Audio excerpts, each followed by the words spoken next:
Welcome to Hamzi Creation. اگر آپ کو ایسی انٹرسٹنگ سٹوریز پسند ہیں تو سبسکرائب کرنا نہ بھولیے۔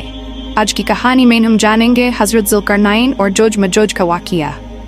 تو چلیے شروع کرتے ہیں۔ حضرت ذوالقرنین کا ذکر قرآن میں سورہ کہف میں ہوتا ہے۔ حضرت ذوالقرنین ایک بہت ہی عظیم اور انصاف پسند حکمران تھے جنہیں اللہ نے دنیا کے مختلف حصوں میں بادشاہت اور قوت دی تھی۔ انہوں نے اپنی حکومت کو صرف اپنی طاقت دکھانے کے لیے استعمال نہ ہی کیا بلکہ اللہ کی رضا کے لیے انصاف اور عدل کا نظام چلایا۔ ایک دن حضرت ذوالقرنین اپنی فوج کے ساتھ ایک دور دراز علاقے میں پہنچے۔ وہاں کے لوگ بہت زیادہ ڈرے ہوئے تھے کیونکہ ان کو گوگ اور ماجوج نام کے قبیلوں سے خطرہ تھا۔ یہ دو قبیلے بہت ہی فسادی اور تباہی مچانے والے تھے۔ جب بھی لوگ اپنے علاقے سے نکلتے تو آس پاس کے علاقوں کو تباہ کر دیتے۔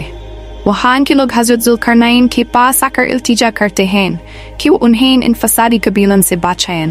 حضرت ذوالقرنین ان کی بات سنتے ہیں اور انہیں تسلی دیتے ہیں۔